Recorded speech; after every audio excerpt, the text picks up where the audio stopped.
Hey everyone, I thought that for this video I will just interview my friend and DM Theron and talk about his DMing style and many different aspects about how he got into DMing, how he designs encounters, what drives him to do what he does as a DM, and also some parts of it as a player. So I thought it would be a really fun exercise to look at it from a different point of view, which is not mine. So I did that. I interviewed my friend Theron over some scotch and nice conversation. It's more like a hangout between two friends, but there are pointed questions that we talk about.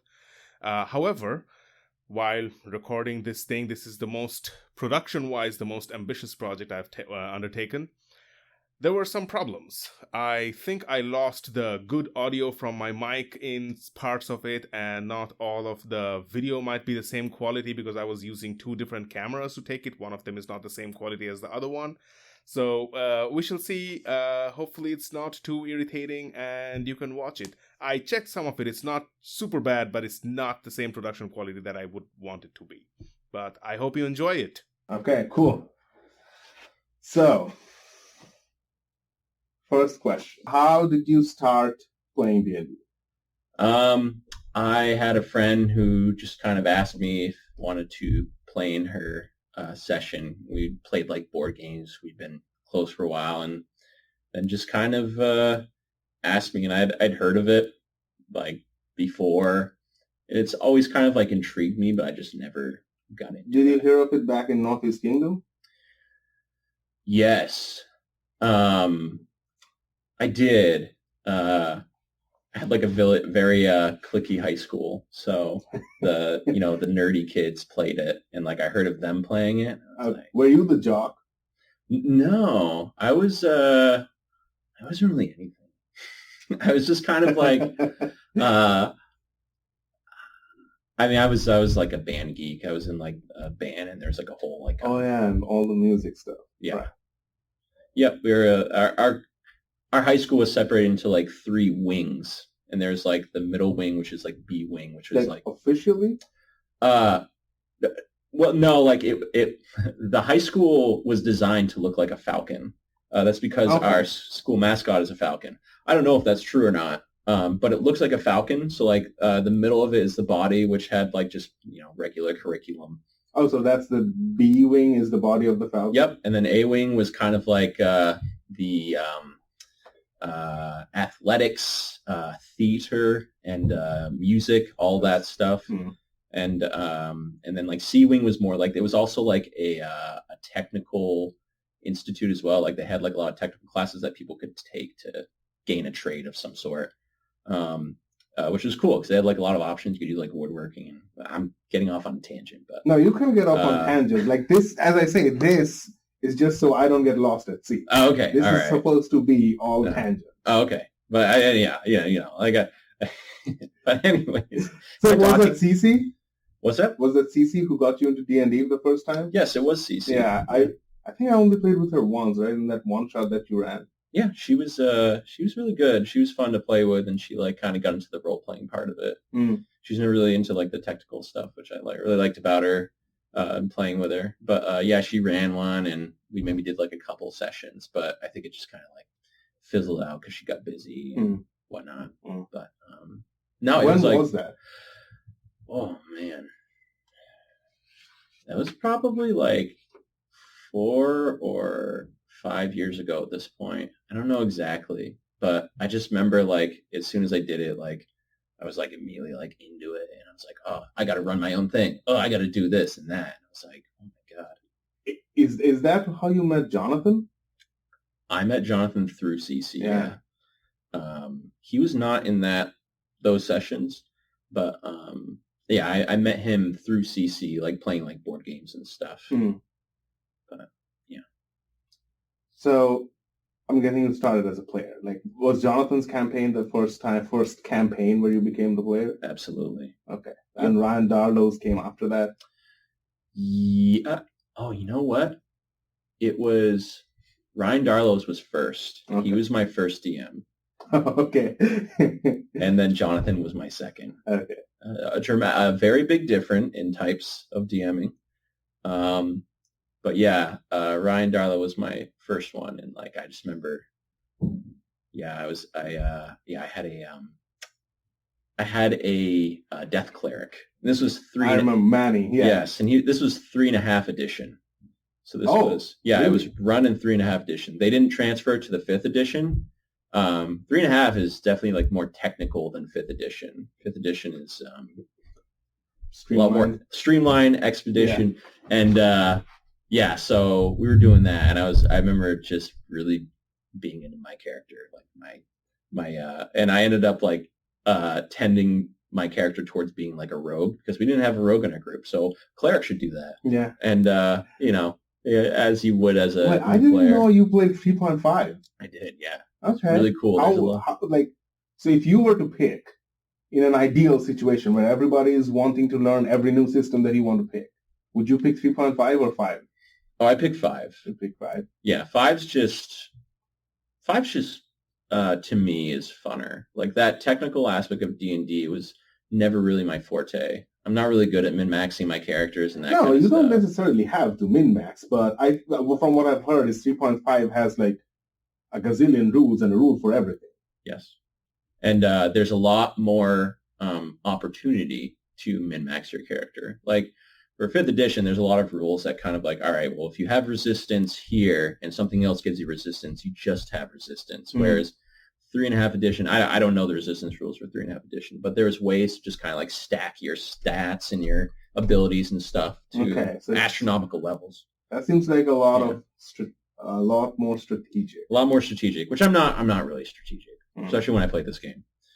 But I mean, you don't necessarily have to be strategic. You don't necessarily have to be strategic / min-maxer / power gamer when you're making your character, but you can still enjoy that. Like, for instance, I pick whatever race and class strikes my fancy, even if the bonuses don't go hand to hand, but I like the strategizing in group, like when we're coming up with plans and things like that. Yep, I do that as well too. But that's why I think some people lean more towards 3.5 edition, and some people lean more. It's the most popular one before 5e. Yes, it's the one that people play. But if I'm playing with new players, I will definitely play 5th edition. Yeah. So how long was it before you started DMing? Switched from player to DM? I think after the first night with Cece's thing, I probably started writing for like a campaign, or like at least just like thinking about it. So right off the bat, like right after the first session. Yeah, I was like, I saw that. I was like, I want to do that. So, but I didn't do any of my first sessions until like later on, and which I did with another friend group. So the one with Molly and Alex and it was a different friend group. Oh, yeah. It was. When was that? That was. So I have been playing with you since 2017. So this must be pre that. Pre that. So it's probably like a year before that. Maybe I don't know when you joined. I don't know how long it was after I first started, but it was really funny because like I didn't have any miniatures or anything like that, so I took like I remember you used the Betrayal on. I used a lot of miniatures from Betrayal. I used a lot of miniatures from City of Remnants, just as like these kind of faceless things that you just put on the board. My first Orlando miniature was the Betrayal miniature with the lantern, with the white cloak lantern. Yes. Yeah. So yeah, I did that, and I did that with I played with a few of my friends, but it just didn't go well. I didn't know how to like improvise on the spot, what to do. I had this friend group like kind of just did whatever they wanted to. There was no like morality or anything. And I was just kind of like, rah! That feels like a very common thing to happen where people are just love the freedom to not do good. Yep. Because they have to do the good things in life. Yeah. Yeah. So do you still have your DM notes from your first session? Oh man, I might. They're like, so I have like, I'm a bit of a pack rat when it comes to those notes. So like they're squirreled away somewhere in like a filing cabinet. Yeah, I know I still have mine because when I was writing those out, I'm like, 10 years from now, I'm gonna laugh at these. Yeah. So I kept mine. I want to laugh at mine. Yeah, no, I can't look at them because I'm just gonna cringe to death. Nah. But speaking of that first session, did you write it in like a chronological order? Like the players are gonna do this, then the players are gonna fight this, then the Yes, players I are gonna did. go. Okay, Yeah. so just like me. Yeah, and then obviously they were gonna do that. Players just went completely Yeah. direction. And then yeah. So you kind of like even after the first session you played with CC, you wanted to DM. Yeah. What was it about that made you want to DM? When I've always liked like writing stories and stuff. Like when I was a kid, I used to write stories all the time. Me too. Yeah, it's fun to just create things. I used to like write comic books too. I used to writing stories. Oh yeah.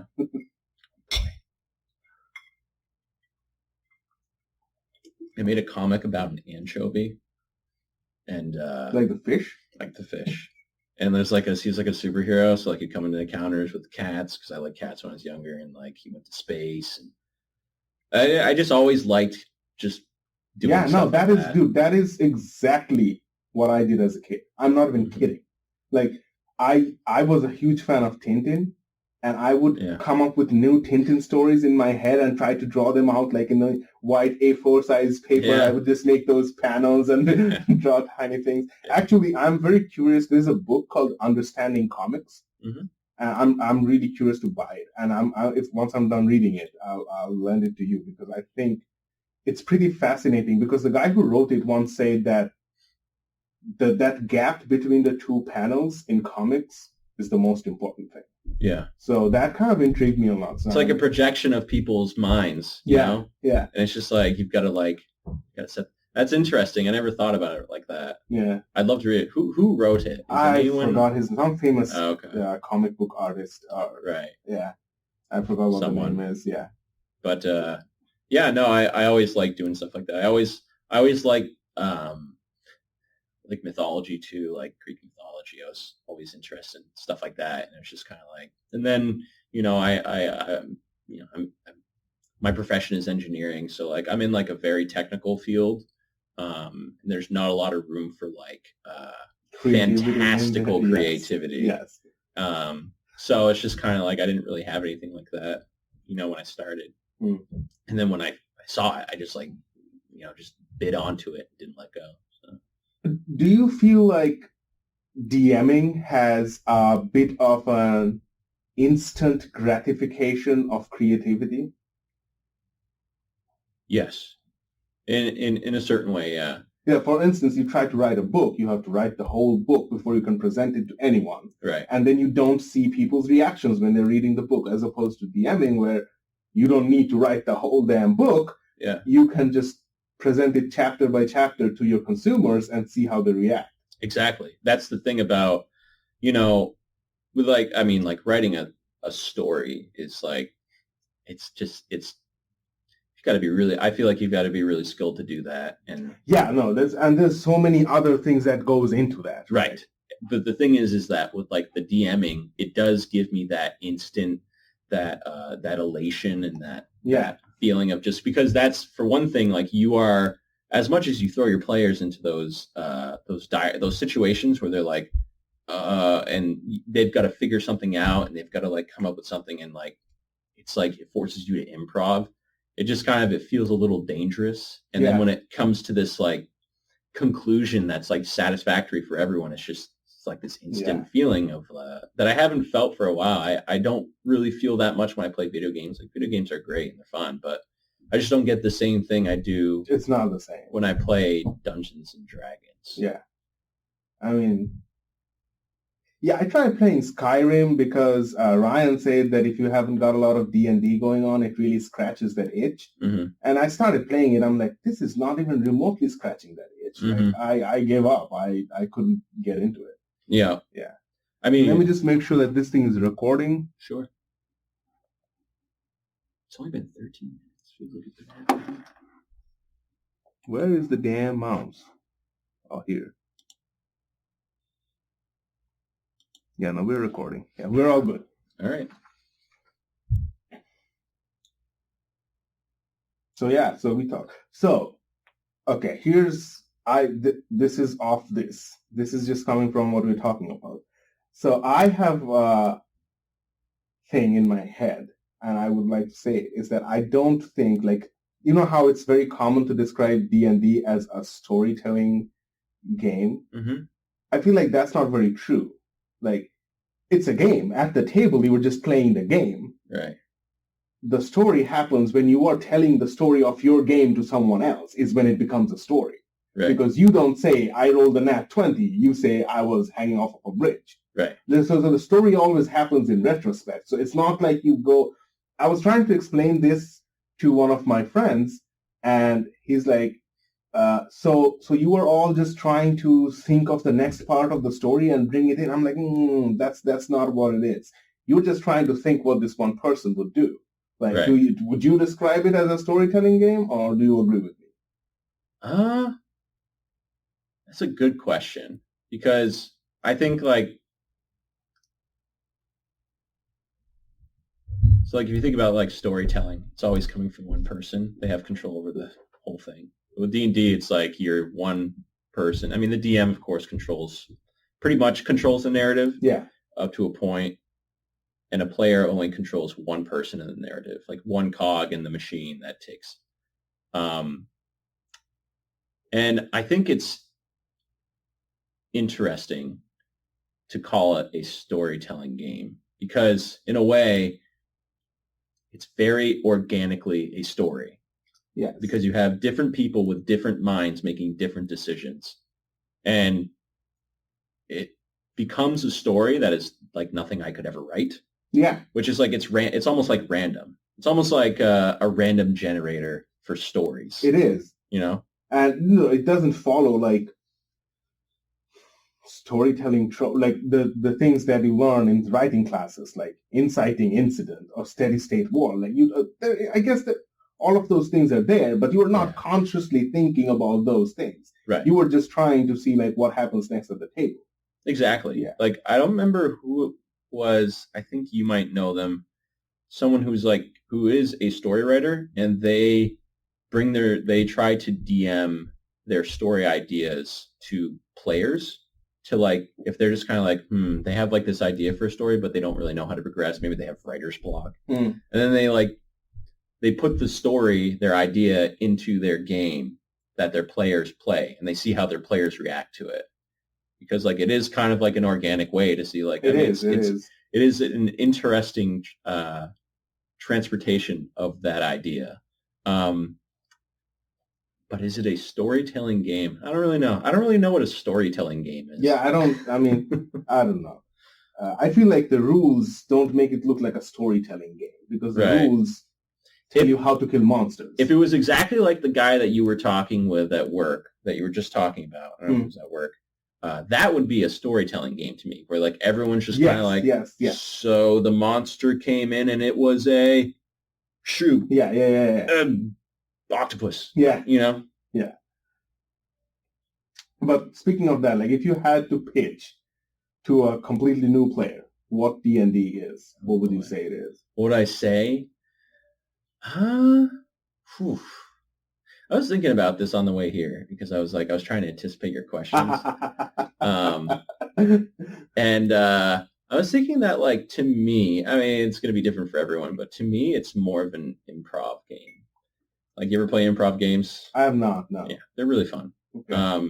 But to me, it's kind of like an improv game where, like, you gotta, like, I mean, obviously you can't, like, step on your friends' actions. You gotta let people, like, take their turns and everyone kind of have their thing. And to me, it's kind of like an improv game. But then again, you have this technical aspect to it that kind of, like, morphs it into something else entirely. And then people think about it outside of the game. Yeah, I always think about it outside of the game. Yeah, it's I guess, like, because it was, what's that guy's name? Joe Manganiello? Joe Manganiello? Manganiello. Yeah.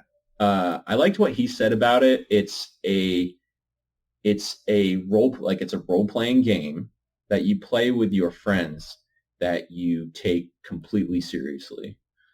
And like a lot of people like hear that and they're like, that's kind of intense. And it is, but like inevitably you just kind of take it seriously, like with the message threads and everything. Yeah, but people take many things seriously. Oh yeah. That are not like, to me, you and me, it might sound like, what, really? Yeah. The fantasy football? Yeah, fantasy football. People take it so seriously. To me, like, seriously. Really, what does it matter? Right, but they take it seriously because it's fun.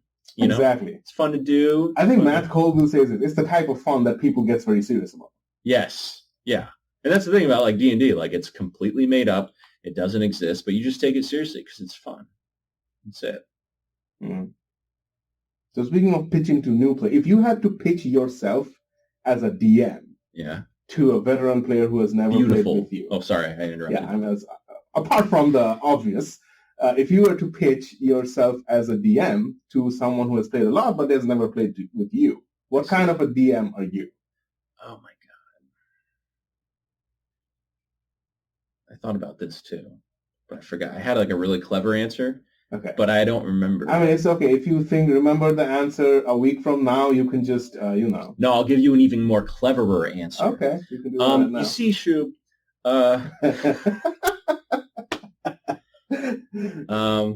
that's a good question. So like a veteran player who's played, so like they know everything. I would say, because I tend to, when I compare myself as a DM, I tend to compare myself to other people as a DM and DMing, and like overall, I think other DMs are a bit more technical than I am. Mm-hmm. So I would say mine is less of like a technical experience and more of like a role play experience. That's a good question. By technical, you mean like following the rules to what degree? Yeah, like I try to follow the rules as close as I can because that's kind of what everyone. Know the rules. Yeah, especially like a veteran, like they have a certain expectation, and if but when I say less technical, like it's a little bit less like, oh man, like this is. I feel like that's the thing. Like I can't really compare myself to other DMs because I don't know how they prepare. Like, whenever I look at other DMs, I always think I prepare too little. But the reality is that we all prepare how much we need to. Right. And we roll with, a lot of it is rolling with the punches. Yeah. Like, at some point in your night, things are going to go completely off the rails, and you're just going to be like, all right, let's do this. Which is why I like to set up more like trigger. Like I like to write. I don't like to write completely out. Sometimes I do, like with like monologues. Sometimes I will do that. A lot of it's just like improv, and it's a lot of it like triggers that I like kind of like consult. But I would say that mine is. I don't know. I don't know how would I explain mine to like a veteran player. I would say you would probably, not in so many words, would say that you put role playing on a higher than following like necessarily tactical combat or things like that, like where like it's not so much about crunching the numbers, but it's more like what your character would do. Mm-hmm. That's more valued. And like it's a lot of like me trying to like institute idea, like just I don't know. I feel like everything I say about the way I DM it just doesn't make sense. I don't really know how I DM. Okay. Do you know? Wow, that's a good question. I don't think so. I mean, I try to identify areas where I want to improve. Yeah. But if somebody says, what kind of a DM am I think the first thing that comes to my mind is I like committed players. Yeah. But I think that's true for everybody. That's not really a DMing style or anything. That's right. Like, go ahead. No, I was just going to say, like, what do you mean by committed players? Like, players who, like, for instance, you or Megan and Paul, and like it's the group we play with, and like who think about the game. I don't expect the game to be their priority in life all the time, but they're invested in the game. They take notes. You think about the game outside. You send me like that's the thing that makes me. That's where I get my inspiration to like keep going because I'm like everyone's taking this seriously. They're so invested in this, so I need to step up my game. I need to be better than I was last session. Like that's what motivates. That's what drives me. Right. Is the player enthusiasm. Okay. That's what I mean. Yeah. Okay, I see what you mean. I understand that. Like I also the secret message you sent me this week, which I'm not going to tell here. But good idea. Yeah. Like things like that. That makes me want to prep more, spend more time to prep for the next session and things like that. Yeah. Yeah. Oh, okay. So back to your question. What kind of DM do I think I am? Oh God, it's just a very tough question to answer. Yeah, I agree with that. Yeah, it's just, yeah, because like I kind of consider myself more role play, a lot more like, and that's a lot more than about what I think of the game. Which, like I said, to me it's more of like an improv game, so it's more about that for me. At the same time, like it's fun to just play with dice. Yeah. Like have these situations that could go one way or which way. So yeah, I guess I'm gonna have to pass on that one. Okay. So if we lived in an ideal world, which we do, right? Sorry, need a moment for that. If we lived in an ideal world where you could run every single week, all your players show up, no scheduling conflicts, and they have committed to you that they're going to go from level 1 to level 20, come hell or high water. Yeah. What kind of a game would you run? Oh, boy. After the one that I'm running right now, I would love to. Well, because this one was kind of me bullying you into making it into a campaign from a one-shot. Yes. So I'm talking about ideal world. Where ideal world. Yes. Where I had time to prep. I would prepare a lot more, I think. And a lot of people say, like, you shouldn't, like, prepare too much. And that's true. But I think I would prepare more of the lore, a bit more about, like, maybe, like, places that are static places, like cities and stuff like that. And then maybe a couple, like, arc backbones. But I wouldn't get too much into that. That's kind of what I wanted to know. So, like, you will have, like, a couple of long-term story arc backbones, but yes. Session to session will be what is... Inevitably when I DM, and I have an idea, and like say like I'll write it out. I'll be like, okay, this is the arc. This is what they're going to go through. This is like a dungeon they're going to go through. This is a bad guy that's going to like come in every once in a while and be like, and fucking be an asshole, and then like get the hell out, and like players will just curse them and like be ready to kick their ass next time they show up. But it never goes that way for me. Like every time like I play with players, like this is going to sound so cliche, so bear with me. My players inspire me, Subaru, when I DM. Like every time like I DM, and it's like when you say something in your head and you're like, oh, this sounds great. And then you say it to someone and it sounds really awful. Yes. You know? Everyone's had that experience. Yes. And that's how I feel when I DM. Like, I'll be like, okay, like, and I'll introduce this thing. And the players may not be, like, interested in it. Or maybe they'll be interested, and, like, you foresee just the nature of the story and how it's going to end up. And you're like, this doesn't really make sense. Or, like, this isn't going to pay out well, or this isn't going to be fun. And, like, inevitably, my story just changes completely from beginning to end. Like the Averill arc and the Forced in my campaign, like I had some ideas. Like there's some like nodes throughout the arc that just kind of like are static and they stay in place. Gonna happen. You're gonna fight you're gonna fight Tiamat. You're gonna fight Mikiel. You're gonna fight the dragon. It's not the real avatar of Tiamat. It's a smaller avatar of Tiamat. Right. It was way nerfed so that you don't get wiped. Yeah. I just like Tiamat. I couldn't wait for Who doesn't? 20. Like, who doesn't? Yeah. Yeah. So, I inevitably, like, it completely changed. And a lot of times it changes because characters make decisions that I don't anticipate, and it causes something catastrophic to happen. And I try to follow the rules that I've set out in place for myself, because like if you don't want to be that DM that just, otherwise there's no satisfaction for the DM. No satisfaction. Yeah. And so I've had it happen several times where like I said, the big bad comes in for a moment to just kind of like hang out and just kind of be like this, and the players catch them. And you're like, oh shit, they need to get the hell out of here. And but then they don't, because you're stupid and you didn't design them properly.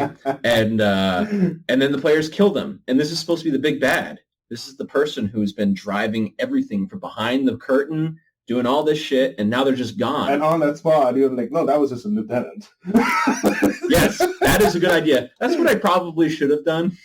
He was, you thought this was a big guy. This was his brother. But this was not. Yeah. The evil twin brother. Yes, the evil twin brother. Hey, cliches are cliche for a reason. Yes. They're there. So, but you know, like, and I had, and when that happened, we're talking, I don't know if I should address the camera. Sure. There's the camera there's your own camera. There's a camera for both of us. Well, this was a campaign that Shoe Group's in that I'm running. That I did just that, and they were able to kill my big bad guy right in the middle of the arc, and it kind of screwed everything up for me. And I just remember that night, like I didn't really even sleep. Like I was just kind of like, my arc is over. Like, this sucks. Like, this really, but it didn't suck because my players had fun and they killed this guy, and it just completely changed everything, and everything ended up being just a better story. Is this the Mikiel one? No, this is the Theobald guy that you met in the sewer. Yes. Yeah, he was supposed to be the big bad guy, and there's going to be this big coup in Ruxurg, and you guys were going to get captured. That was my plan, and that is like that. We also killed him when we were like really beaten up, like after the post-Hulk house, right? I don't know if you know this about Jonathan's character, but he has this ability that allows him to have a second portent, which is like a cursed portent. If he uses it, he has to make a saving throw. If he fails it, he gets madness, and he gains a certain. Know about that now. Yeah. So this guy was of his ilk, which I thought I made obvious through the. I'm not spoiling anything. And he had the same thing. And, well, I wanted to, like, have it be, like, an opportunity for him to, like, show you that ability before Jonathan got it. So, like, be like, holy shit, this guy is able to roll, like, multiple portents and stuff like that. Well, he failed all of his saving throws, and I had him, like, getting the short-term madness, which if anyone doesn't know what the short-term madness, like, it can really, like, screw you up if you're a spellcaster. It can make you not speak. It can make you unconscious. And he rolled just those things on the table. And so I was just like, and then he got his ass kicked. And then because he had control over the dragon killed him because he wasn't conscious anymore. He was like dead. Oh God, I'm going off on a tangent. I'm reliving this moment. Thanks, Schubert. But here's the thing, though. You could have used DM Fiat because we didn't know any of that. You could have just used DM Fiat to get out of the situation. But I decided to. But you let it happen. That is definitely a lot. Well, knowing that now, that's impressively satisfying. But even at that point, we were very satisfied. Like we're like, everyone because we just had our asses kicked. That was a good win. Yes. It all turned out well. Everything's okay. Somehow it all turns out okay. Rest assured, people at home, everything's okay. So we talked a bunch about what got you into it and like philosophical discussions, but so you know how the Dungeon Master's Guide says that there's exploration, roleplay, and combat. Mm-hmm. That's like the three pillars of the game. What is your take on that? Do you agree, or do you think there are more or there's less than that? Exploration, roleplay, combat. We can take it one by one. Like, for instance, say exploration. How much do you see that happening? How much do you feel inclined to do that? I definitely get. I do feel inclined. Like, as a DM, I'm not that good. I feel like I'm not that good at it. I mean, it could. I think I'm reasonable at it, but I wish I was better at it because I feel like exploration is kind of like. I think that's very much key to D&D is like feeling like you're exploring a world that is unexplored. Mm-hmm. To use the same word in the same sentence, but the exploration and to just kind of like finding things and curiosities and like trying to like uncover things, and like you having the power to do that as a player, like that to me is like always fun about the game. So I think that's very important. Role play, know that. Do you, for the exploration part, so it seems like it's one of the most satisfying things for you in the game. Yeah. Okay.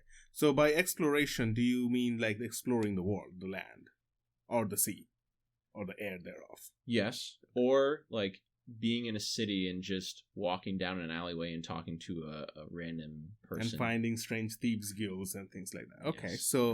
So secrets of the world. Like yeah, even just hearing like, even just like walking into, just kind of opening the crack of a random door and listening in on a conversation that you're not supposed to hear.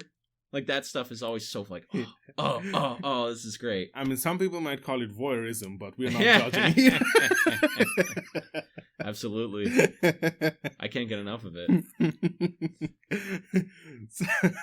So what about roleplay? We talked a little bit about this, like you value roleplay over many other things. Yes.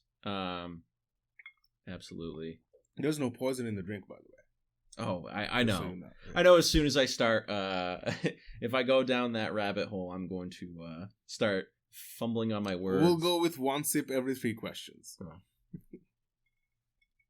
But role-playing, certainly a necessity. It's a role-playing game. And role-playing is just fun. Doing voices. You can't do voices at work. That's true. But for the most part, I'm not, some people do. You can't you can't pretend to be like a half-orc barbarian running into battle at work in social settings. It's madness, but you can do it in D&D. Yeah. As a DM, I don't know if you do this, but I find myself talking to myself when I'm alone a lot. And in some occasions, outbursting around people too without even thinking about it. I have definitely been caught with weird expressions and whispered dialogue to myself by random people. Yes. And they give me that look of... What the hell? Say what? So what about combat? Combat... Yeah, to be honest, that's the one I kind of struggle with a little bit. As you know, as I said before, I'm not much of a tactician. I'm not much of a technical player. But I think it is necessary because it does add this gratification to the game. Because it's like during battle, like that's when you're rolling. Like for the most part, mostly. Like if you look at the character sheet has very little to do with either one of the other 2 players. The whole character sheet is other 2 pillars, not players. The whole character sheet exists for the combat. And like not to say that like I don't enjoy like trying to like min-max my character as much as I can, or just trying to think like, oh, if I do this, what could happen here? Oh, if I could do this, that could happen here. It's like a whole part of the game that you get to experiment with your character's abilities. And I think that helps to augment the other 2 things in a way. But this is the thing like about the, as I said, like I love the exploration and the role play, and barely any of that is in the combats. You can have role play in the combats, and I try to do it as DM. Yeah. I try to agree with that. Get it going, and but it gets a little strange and it gets a little difficult when like you have your players like trying to have this long discussion with the bad guy, which is just kind of like, all right, well, 6 seconds is up, let's move on to the next person. It's definitely very hard to do because one of the things is combat is already very long. Yes. And I don't know, I don't have a solution to this. Like sometimes the bad guy is just the bad guy, and you are not gonna negotiate with Demogorgon and make him see the good of life. Yeah. Right. Like so I like, while yes, you can roleplay during combat, and there are many videos on YouTube about like how roleplaying doesn't need to stop when initiative is rolled, but I don't know. I don't necessarily. Yeah. I wouldn't blame players if they're not doing that. Right. Yeah. No, I totally agree. I wish I was better with. You're very good with combat. I like what you do with combat, and I honestly I try to mimic it as much as I can, because any way you can like add like a little bit of exploration and whatnot to like a combat is just makes it a little bit better. It's just it's not bad. Like a lot of people love the combat. Yeah, and that's the thing. Like this game, I mean, this game isn't if if you're into playing video games, you should probably play video games. But like it does give this technical satisfaction in a way. And it just really feels good if you're like a martial class, you roll natural 20 and just yep, it does feel good. Never gets old. So how really do does. you, like, without expectation from anybody, if you had to just do it as a DM, how would you go about designing encounters? Designing encounters. Combat encounters. As a DM. How do I do that, or how would I like to do that? Both. Okay. Typically, like, I will... I don't know if it's all right for me to talk about websites I like to go to. Sure. But I like Why Kobold Fight Club. Gives you a good kind of indication as to like what you're dealing with. Mm-hmm. Gives you a good starting point. So, and then after that, like I'll try and be like, okay, I have like a thing I want to do. I want him to fight a bunch of undead. I'd like to do a horde of undead, or I might like to have like one big bad guy. But you can't just have one big bad guy, especially at later levels, because they go like that, or they demolish the party. So I don't like that too much. But if my players like it, then I will try to do it. Like, that's the thing. Like, I try to do, like, because I know combat isn't my favorite thing, but some people like it. So I feel like I should cater it to more as a DM. But designing an encounter has to be challenging. Not too challenging sometimes. So when you say challenging, what do you mean by that?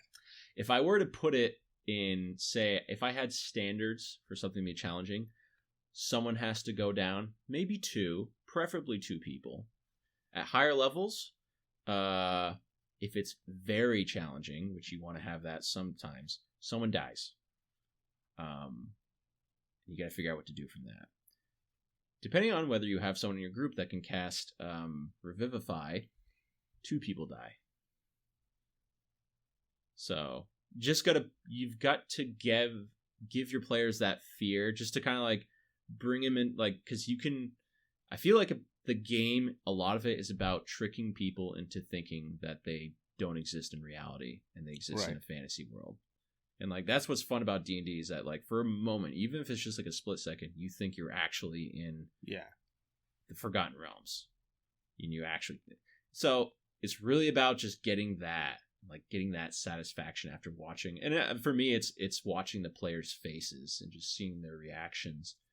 And I get a kick out of that. Yeah. So for me, what I want to get from the combat is seeing those faces, challenging my players, giving them something that, and making them look forward to the next fight, being like, and having them be like, shit, I should have, shoot. This is not a PG channel. Oh, okay. Swear. Fuck, I should have done this, or shit, like that feeling too, like after a battle where you're just kind of like, why did I do that? I got, and that's really good too when you get your players to do that, because then they're just kind of like, I'm gonna do way better at the next one, and that's just it. That's what makes battle really fun to me. Yeah, I feel like that's kind of how I go about it too, in the sense that I try to always think of like, how do I challenge the players? Like, how do I make the players make meaningful decisions? Yeah. Like, I try very hard to design encounters where the wizard cannot just stand in one spot the whole time and shoot spells. Yeah. I try very hard that their movement is meaningful. Like, which spell they cast is meaningful. It's not just fireball. It's not. Yeah. So I guess that's what about random encounters? I don't see you ever rolling for tables or anything, but do you? Like, I create all my random encounters are not random. Okay. I create all of my encounters. I really should have random encounters. It would make my life easier. But I love creating the encounters, and every one of my encounters always has something to do with the story in some way. Yeah. Not that there's anything wrong with random encounters. Like, that's fine. And it's like, that makes, I think, does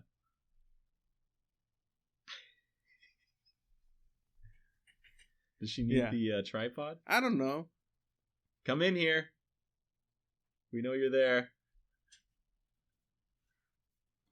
Sorry. Are you recording? So, back to the questions. Random encounter. Oh, yeah. So you said random encounter was part of the exploration part? What do you want to talk about that? Yes. I feel like random... So...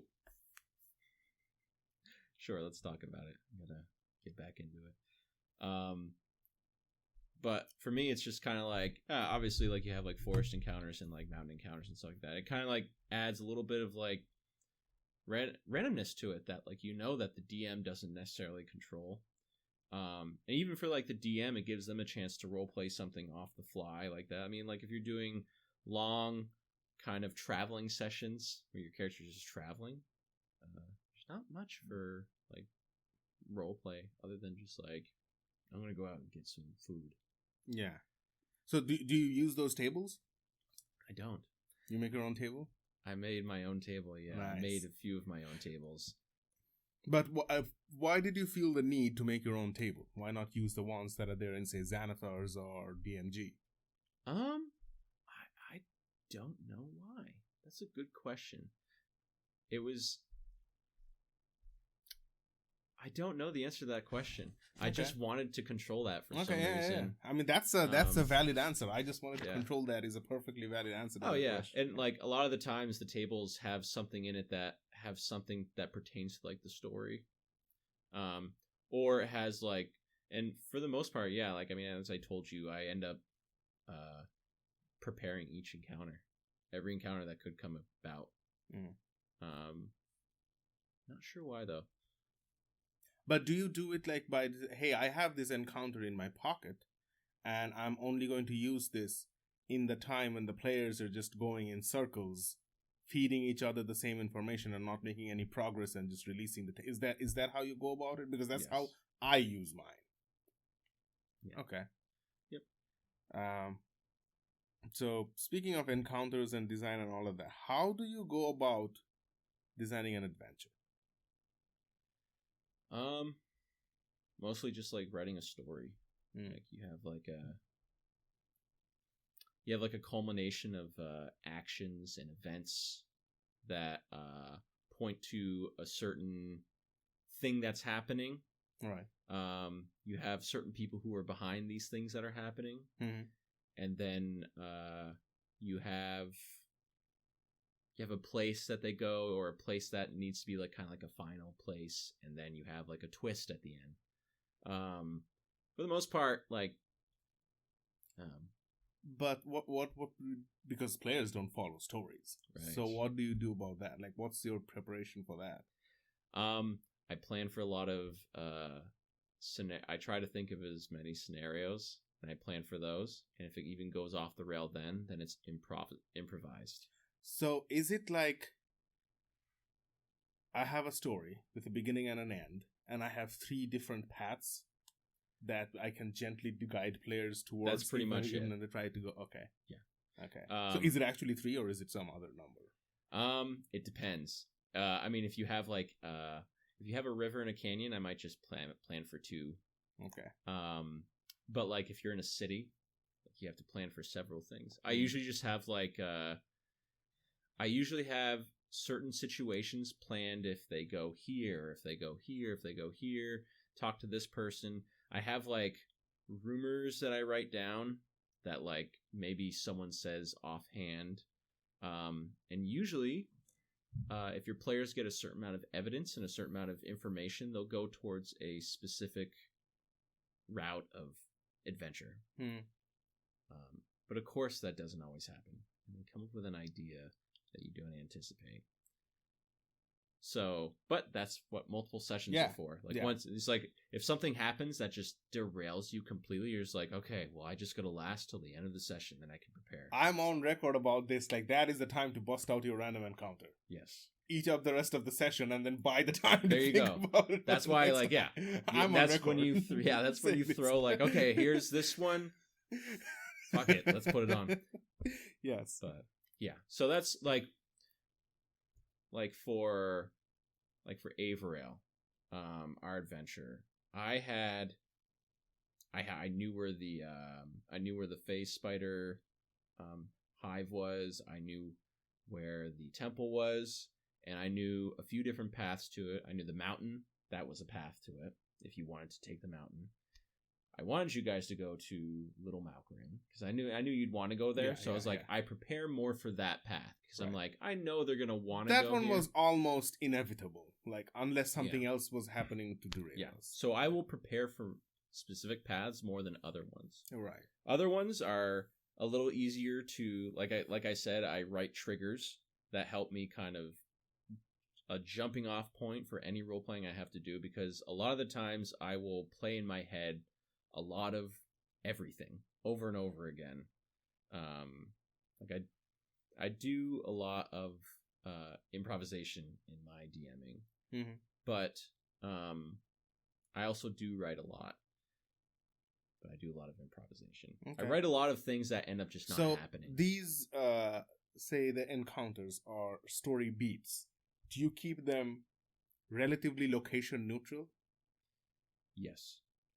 I feel like that's the only thing that has worked for me. I don't know if you have a different thing. When you say like location neutral, you mean like they trigger when a location happens? I have like they're going to find out that Cthulhu has a minion in this city. Mm-hmm.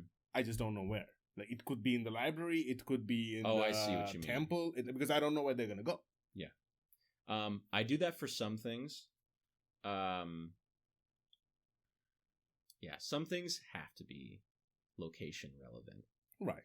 But I do have like I said about the rumors, or even just like certain situations, maybe visions that like a character comes out. You know how I love throwing visions into my.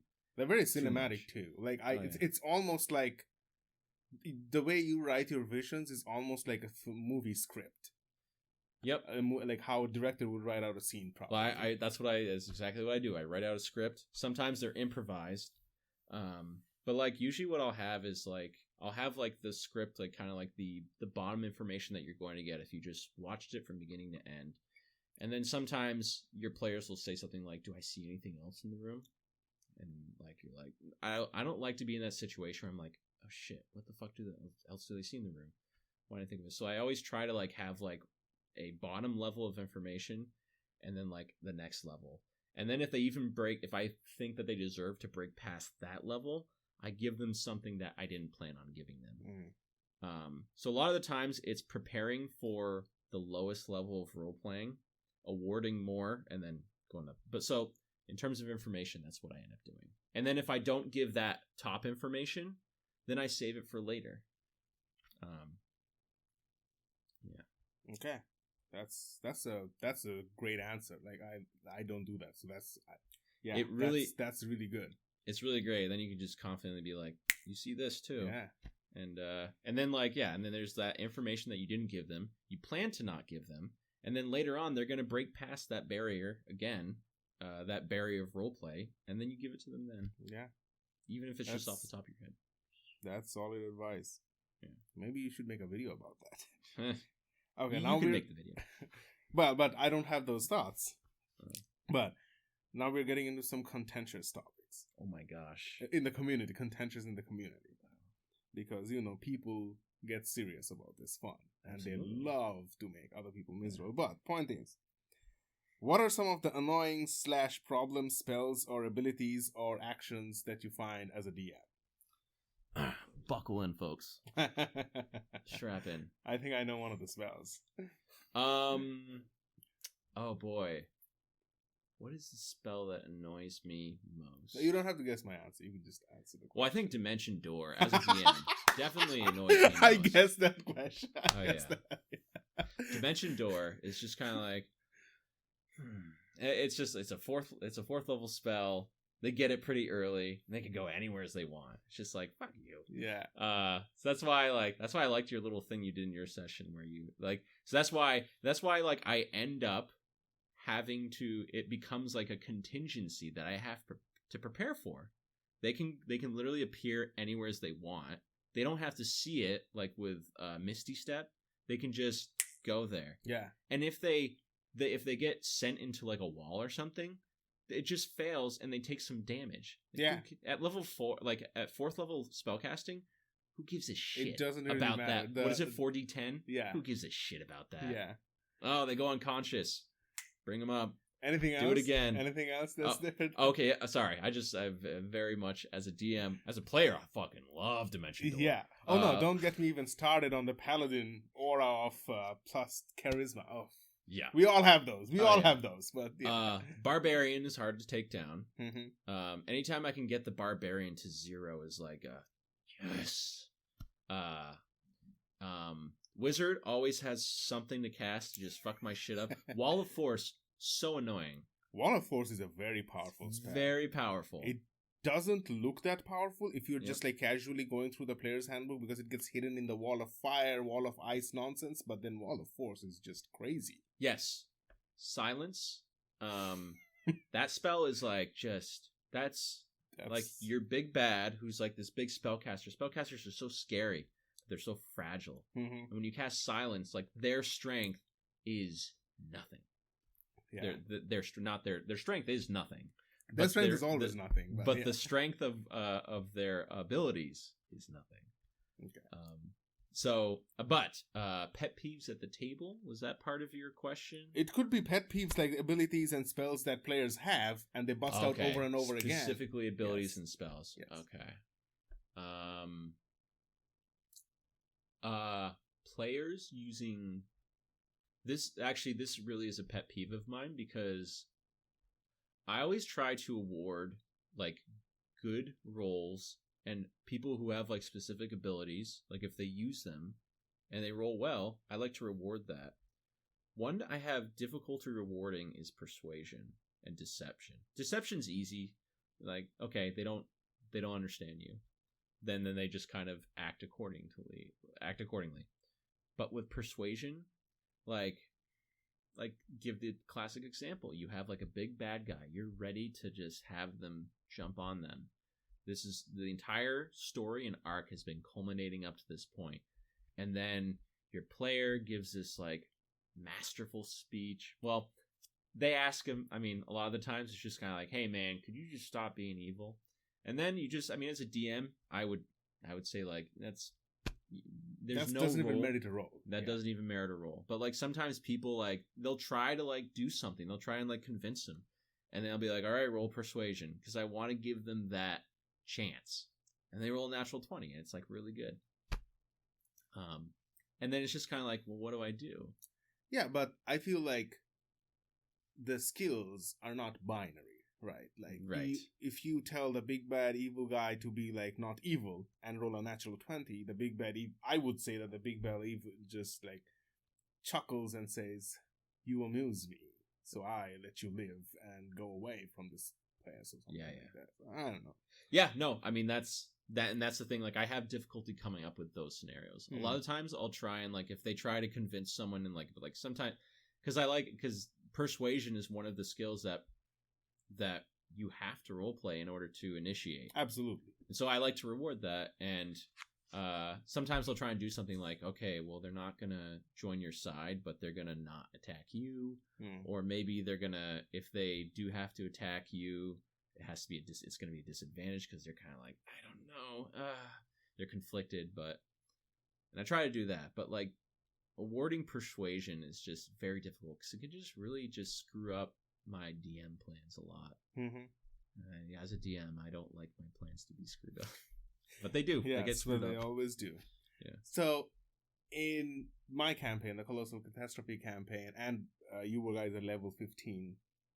In your campaign, we are level 13. So, how are you finding the high level play? The high level play, as a player's perspective and the DM perspective, because the community is very divided about this. Really? Yes, because people argue that the design is bad for high-level play, and some people say, no, it's just because there's not enough content for high-level play. And then some people say, why even design those levels if 99% of games don't even get to those levels? So it's a very contentious topic. Oh, yeah. I haven't been, like, perusing the community that much. Yeah. So I don't know these things. terms of high level play, yeah, it's a different. You're skinning a different animal. It's almost like a completely different game. But to me, as a player, it's just kind of like, as a player, that's a good question. Part of me wants to say there's not a difference between the two. There's just different things that you can do to change the game. Obviously, in the story, you're like the most powerful people in the lands. And there's maybe like a few more powerful people left. But you're inevitably going to find them and kick their ass. Mike Schiss talks about that. What's that? Sly Flourish? No. His website. He has some brilliant website and now a YouTube channel. And he talks about this in one of his earlier posts, about earlier 5th edition posts, is that players don't feel very powerful at least in 5th edition. Players don't go on the power fantasy even when they're level 20 because there's still something. Because now they're facing level 20 appropriate challenges. They're not cutting through minions or anything. Right. So that's a perfectly valid thing to feel. Oh yeah. And like, in terms of like challenging your players, like, yeah, it becomes a little more difficult, like in terms of combat, it becomes a little more difficult challenging your players, but you can always find, there's always an equation that, you can add more baddies to make it even more difficult. And and that's the thing, like your campaign isn't necessarily like just one thing throughout like one kind of gameplay, right? Like you have all sorts of opportunities to like add like chasing and maybe like horde combat, and it doesn't have to be like, I get the DMG gives you several options to do different stuff, which I don't use, and sometimes I'll make up my own things, but that's the point of the game, is that you're designing the game. You're working with 5th edition platform, but you're designing a game. Yeah. So I guess it's kind of up to you, and like, I don't know, like maybe there isn't enough content for high level play. That would make sense because like a lot of the modules start from level 1 and go to like what? 11, 12, 15 tops. Right. 15, not even 15. 15 is very rare. Yeah. So that's the good argument. Like there's not a lot of content. Maybe they could make some more modules with later levels. Maybe you could start at 10 or something. I wouldn't recommend that. I don't like starting at a high level because you have no idea how to use your character. But I don't know. Like I didn't know that was a highly contentious issue. Yeah, because not as much as the next one that I'm about to ask. Oh boy, to fudge or not to fudge? That's a good question. I would say after 4 to 5 years of DMing, I've finally gotten to a point where I can safely say I do not fudge 99.99% of rolls. And a lot of the times, if I do fudge something, it's on something small. That doesn't really matter. I don't like to fudge my rolls. I mean, I don't. I've fudged one roll in 2.5 years of our campaign. Is one of the teleport rolls where you guys were trying to teleport somewhere, and there was a chance of a mishap, and I'm like, the result was that it's like you end up somewhere similar, but I'm like, I really don't have anything prepared, and this is a very high level campaign where it's a clear goal. Yeah, it's not a random exploration thing anymore. Like we're past the point of where ending up in a new place is either a challenge or even interesting. Yeah. No, it's not interesting. It's not a challenge for the players. What is the point of it? So I fudged that. That's fine. Yeah. Yeah. And like, that's the thing. Like, I mean, we didn't know about it. And I understand, like, kind of, it's sometimes it's scary to not fudge any roll. Like sometimes you'll get to rolls you're like maybe they get transported to one of the worlds that you don't even know anything about. Which is why I gave you the warning, like, hey, I'm taking plane shift and teleport, which has these random things that might happen. So just so you know. Right. And even then, even then I gave you some forks, tuning forks, but only Yes. 3 of them. Yes. And I feel bad about that. I apologize. No, but what are you gonna do? Right. It's unreasonable for me to expect you to prep every single plane of existence in the D&D lore. Yeah. And I have no trouble believing in the reality that tuning forks to these places are rare to come by. Mm-hmm. So it's perfectly fine. Right. Yeah. No, I figured you felt the same way. It's just, it's very much a Frankenstein together campaign that has been ongoing for 4 years, and it's just been being made up as it's gone along and like expanded and just kind of like, oh. So, but, yeah, to fudge or not to fudge. I mean, I think if any DM wants to do either, I'm okay with it. So you don't really have a strong opinion about that. No. If you're fudging all your rolls, I mean, that then sucks. why even roll? Why even play? I mean, they Or bring roll, the I argument guess. that Gary Gygax once said that DMs only roll dice for the sound it makes. So some guy said something at one point. Yeah. So I mean, actually, in order to stop myself from fudging any dice, I often roll the most important rolls in front of everyone. Right? There's no fudging that roll. Like when my super evil Admiral Sa was getting polymorphed, that roll was out in the open. Yes. Right? So there's no way of fudging it. I should start doing that. Okay, next question. Is there anything about 5th edition that you find is limiting or in the type of games you want to run or the type of stories that you want to tell, or something that you wish were designed more robustly or differently?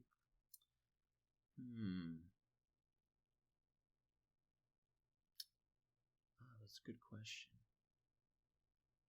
In 5th edition,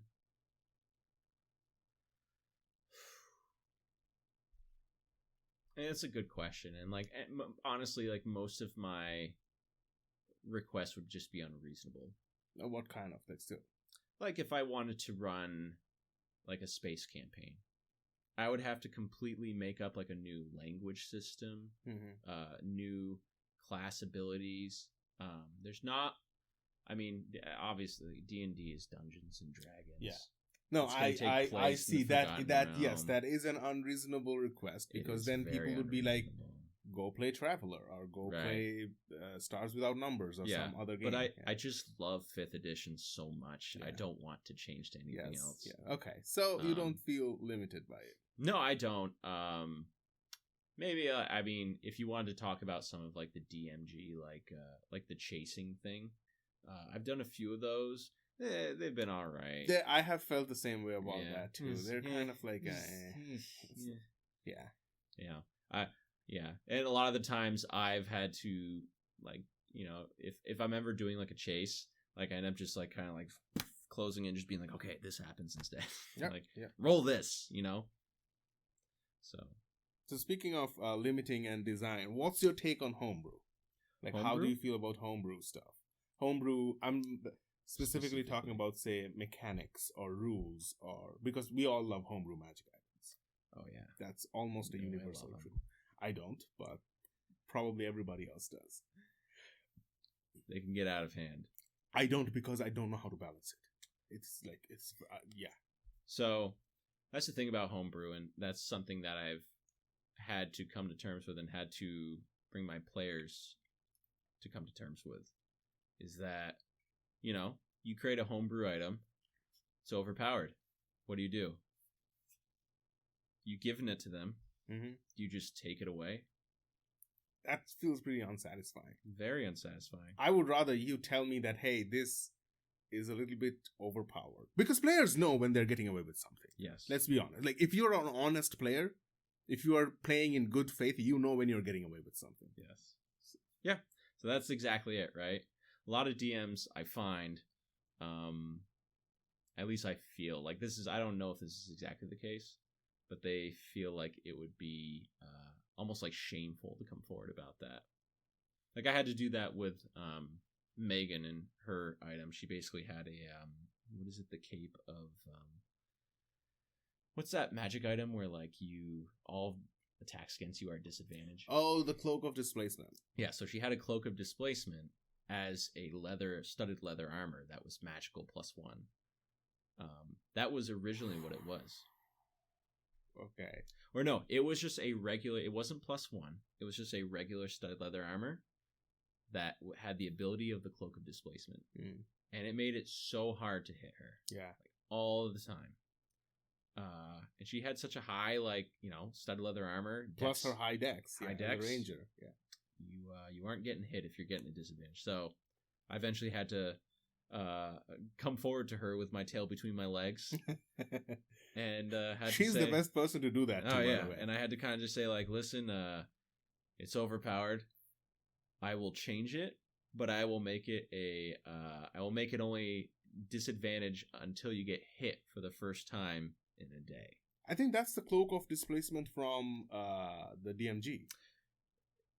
If you get hit with it on, it doesn't work until your next turn. Oh, really? Yes. Okay. So that's very powerful. It's still very powerful. Still very powerful. Yeah. So she had it so that it was disadvantage all the time. Yeah. That but finding of that was very sad. It was like, as a player, I found it extremely sad. This was 3 years ago. A long time ago. But we actually fought the Displacer Beast and took its hide. Yes. And then got it made into an armor. Yes. To wear. So that was very satisfying. Oh, it had a great narrative. Very satisfying. Yeah. Too overpowered. Yes. So I had to come to, Megan, who is a very good friend of mine. And, I think that's really necessary is for DMs to feel comfortable with their players. So that's with homebrew items, need to be okay with just kind of like giving it to your players, seeing how it works out, and just nixing it if you need to. Or making it better in some cases. Like if you just kind of like, if it's like an attunement slot and like see the player kind of struggling with it, be like, maybe I can make it a little bit better. Which that would give you a good opportunity for it to awaken. Yeah. I don't know. So that's at least how I feel about like homebrew content, like monsters and stuff. I love going on like. Why is that though? Because I might be the exception or weirdo here, but I find that until I'm done going through these 3 books that I have, I don't feel the necessity to go look up new monsters. Yeah. What is the drive behind that? Well, it's obviously I'll go through the DMG and I'll look up monsters they want, but like there are a lot of cases where I want like a specific monster, and I love looking up monster stat blocks and reading them and seeing what kind of abilities they have, because like some people have some very creative abilities that they love to throw into. Like I know we had like a dungeon that was entirely like robots, and sad to say, the monster manual doesn't have much to offer for robots. Iron Golem, that's it. Iron Golem. You could obviously like kind of take other stat blocks and just kind of shield guard, a metal owlbear. You do stuff like that, but there's these like on Pinterest, like some of these people have like made these fantastical like monster stat blocks that have these interesting abilities, like that wand that you guys got, like that was part of the monster stat block, and I was like, this is a cool magic item, this is a cool monster. Wasn't that formidable against you guys. I had some really bad rolls. I'm not a good roller, ladies and gentlemen. Yes, you do. You are like Will Wheaton's distant cousin. Yeah, I know. I'm really bad. Yeah, I'm bad at rolling. Whatever Aztec deity you pissed off, your ancestors pissed off. I don't know. Yeah, but what about, say, we talked about homebrew items. What about homebrew rules? Like when Ryan Darlow introduced his critical hit and critical fumble tables. Oh yeah, I didn't like that. You didn't like that? Sometimes, that's the thing. You're making a game. You don't know how it's going to turn out. I think in the beginning we were just kind of like a little hopeful, like, this could turn out really well. But the setbacks for the natural ones were a little bit worse than the best. The benefits of the D20. 20. Yeah, the natural 20. Yes. Thank you. So sometimes they don't work. You got to be okay with just being like, all right, we're not doing this. There's a campaign that that Molly and Alex are in, where if a character has a shield, in order to have the shield +2 AC, they have to use their I bonus think Molly action. told me about this. Yeah, they have to use their bonus action to raise their shield if they want to have that +2, or they can forego. I have conflicting views about it, but I actually kind of think it's cool. It is cool, and I would play in a campaign like that. Yeah. You know, like it's like some, especially with the martial classes, like using your bonus, like having extra uses for your bonus action, and like, oh, I could use a healing word, or I could give myself +2. Like, what do I do? Those decisions can make like combat better. Yeah, they do. I agree. But I feel like whenever I see homebrew rules and things like that online, it seems like it's just like a reverting back to an older, more robustly designed edition, 3.5. Yeah. Like, it's people who are unsatisfied that, like, who feel limited by the rules of 5th edition, or like somehow unsatisfied with it, who come up with those. So you understand, that's not the reason you go looking into homebrew. You go looking into homebrew for inspiration. Yeah, pretty much. Okay. Like sometimes, like, I mean, like we have several homebrew in my campaign, several homebrew rules. Mm-hmm. Like the counterspell one. You remember that one? What's the counterspell homebrew?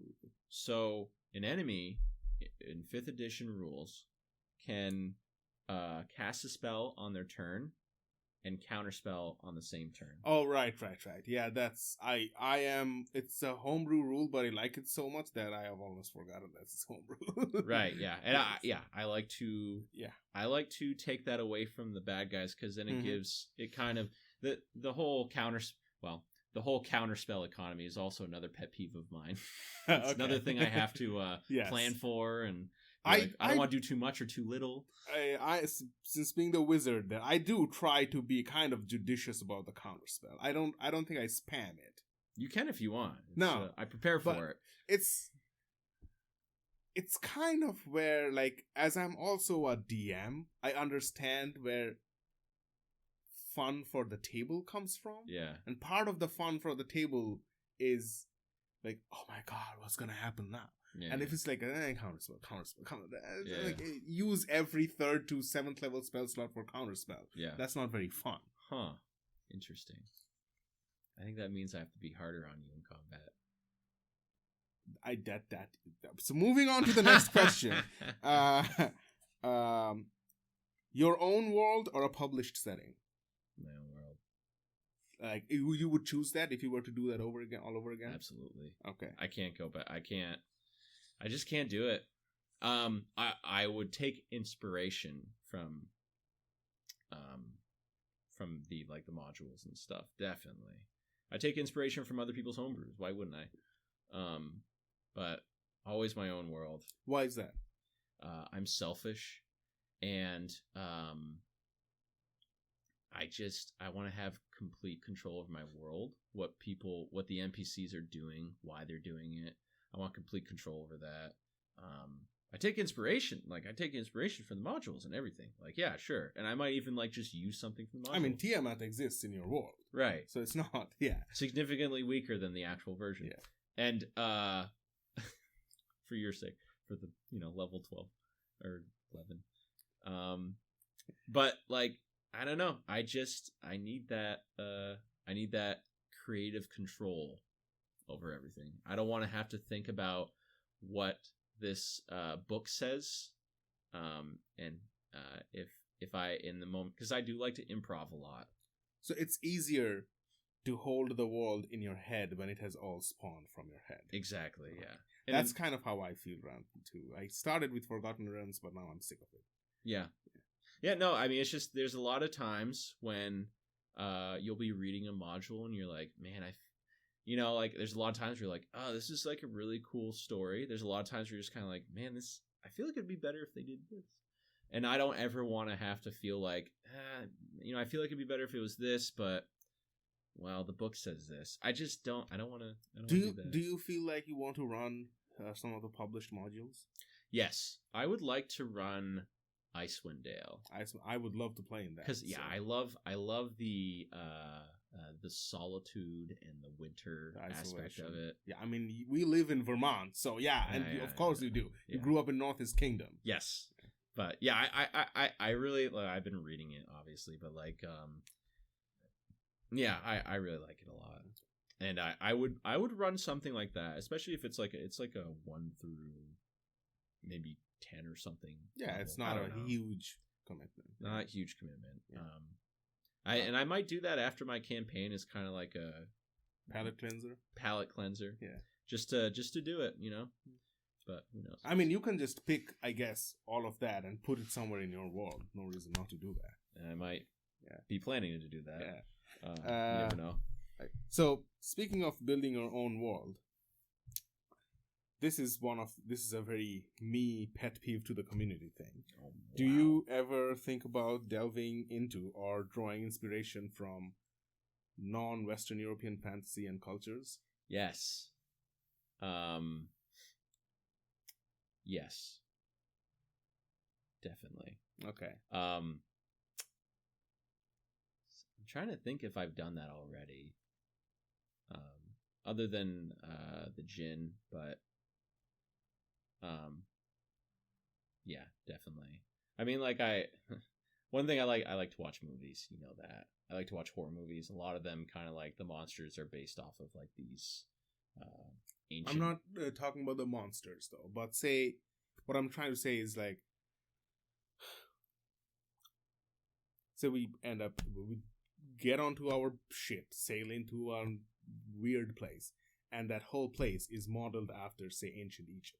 Mm-hmm. Like, for instance, in my campaign, I've just modeled a whole part of ancient Egypt. Does that interest you? Does that make you nervous as the skin color and that you have? Oh. With that, does that make you nervous? Because I know many people feel nervous that they're going to severely misrepresent other cultures in their game, so they just shy away from doing it. I see what you're saying. Yes. The only reason to make me nervous is because I'm not much of a historical buff, so I would feel like I wouldn't represent that setting well enough. Whether I'm representing people of different colors and ethnicities, that doesn't bother me too much.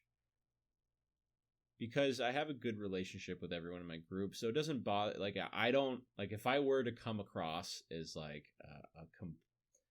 a complete buffoon with something I did. Like something I did was just very like racially sensitive, sexist and whatnot. We will call you out. You'll call me out. No, yeah. I'm not. I don't care if that. I mean, I care about being racially sensitive, but like I don't care if I come across that way to my friends because I know it's, you know. There's an understanding between us. There is, yes. And they'll, you know, the people in my group, sure as shit, will call me out. Everyone wants to get a piece of me, sure, you know that. Yes, that is but true. It does not bother me. I do try to like represent them well. I mean, like I know with one of your characters from your backstory, Wilhelmina. Mm-hmm.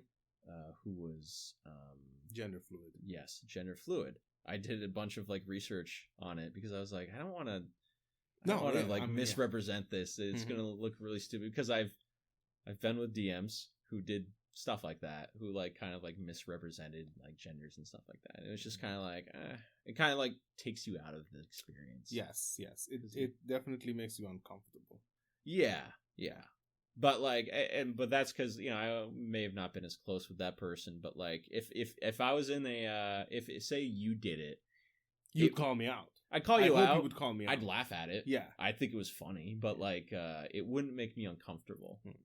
It would just be like, yeah, you know. I mean, I remember one situation where NPC was described to us. The only description we got was a woman with big boobs. Yeah. And we moved on. I'm like, wait, hold on. That's the only description? That made me very uncomfortable. Yeah. That session made me really uncomfortable. There was more where that came from. Yeah. But we're trying to keep a positive channel here. So Let's talk about the big boob NPCs. But speaking of that, world building and things like that, are there, after this game, because this game was kind of forced upon you, like if you were to run your own campaign in your own world again in the future, are there themes that you have thought that you would like to explore? Yes. And we've discussed this before. I don't know if it was in this talking here, but I definitely want to do a space campaign of some sort, like space kind of themes. I love Star Trek and Battlestar Galactica and all that shit. And Spelljammer, I think, is the Spelljammer. closest you can go to with D&D. Yeah. So, I haven't like read through Spelljammer. I've just been so busy. But I'd like to do something like that. I mean, I know I did a few one-shots where it's like space related, and it's just difficult to do it in the 5th edition platform. Yes, it is. And yeah. But as I said, like Stars Without Numbers might be the system. Like it is. I was reading some of it because you get a free version. Yeah. But then the paid version, the PDF, I think is $20, so it's nothing. So it's from Cinenomini Publishing Company, and I was pretty impressed because I really want to run a Star Trek like campaign at some point in my life, and I've been and I don't want to do it in D&D, and I've been really struggling to find a system because the Star Trek Adventures, the system made little to no sense to me. Yeah. So I haven't done much reading on any of those systems, really. Okay. Anything else apart from the space-faring game? That's a good question. Like, what kind of themes would I want to do? I think if I were to run, so a lot of my campaign currently has been a lot of me like wanting to do these themes, and then a lot of like keeping my head above the homebrew waters, because my campaign's completely homebrew and a little overwhelming at some points. So if I had, I mean, honestly, like kind of going back to what you were talking about before with perhaps racially sensitive material, or just like if I do an entire like do more like historically accurate settings, do more historically accurate settings and things like that. I would want to perhaps take a little more from actual history, because there's a lot of good story there, as I've seen in a video someone made recently. But that's one thing, like I've never really been much of a history buff, and it's something I've always wished I delved more deeply into. I find it easier to, and the real history buffs will scoff at me, but I find it easier to get into it through audiovisual mediums. It could be someone just lecturing at a camera on YouTube. There are many YouTube channels. It could be, there are TV shows and such on Netflix and Amazon, which is or podcasts. Podcasts are great for me. But those are some of the ways I've found it too. But I'm thinking, but what about some other like non-genre type of themes? For instance, if somebody were to ask what my campaign is, I would say it's about human evil. It's not D&D, it's D&D, so it's not just human, let's call it humanoid evil, but it's about humanoid evil in the world, right? But in a future, I would like to do maybe more cosmic evil or something like that. But like, so themes like that are like war is a big theme for this campaign. Maybe next time I would avoid war and go into some other themes. Like, like humans under pressure is the theme of this campaign. Do you think about that? Like, would you like to do some of that in the future? I mean, the upcoming arc that we're doing, yes, war is definitely an interest to me. I mean, just like the aspects of it and the things that they do to people, is very interesting fodder for D&D stories, and how like nations change depending on like how militaristic they are and what kind of things they cause. Like you have like the main city that's just kind of like, you have all the nobles who are just kind of like, oh, we're at war, but hopefully it'll end soon, we're on the good side. But then you have like these other areas that are just suffering because of the war. You know what this reminds me? This reminds me of the marquee planets between the Federation and the Kardashians. DS9 is a big... Deep Space Nine is... It's all about war. Best Star Trek. I'll fight you about it. DS9 is the best Star Trek. Don't worry, everyone. I love Next Generation. I love all of them. I love the original series, the Next Generation, DS9, all of them. DS9. But DS9 is the best. DS9 is amazing. They made the guy who wrote Battlestar Galactica, right? Oh, really? I don't know. I thought someone, or maybe he was a part of it. He was produced it. I don't know. Had something to do with it. So getting more personal about our campaign. So we made a fairly almost a shift from fantasy to sci-fi, right? Like now we have walkie-talkies. Yeah.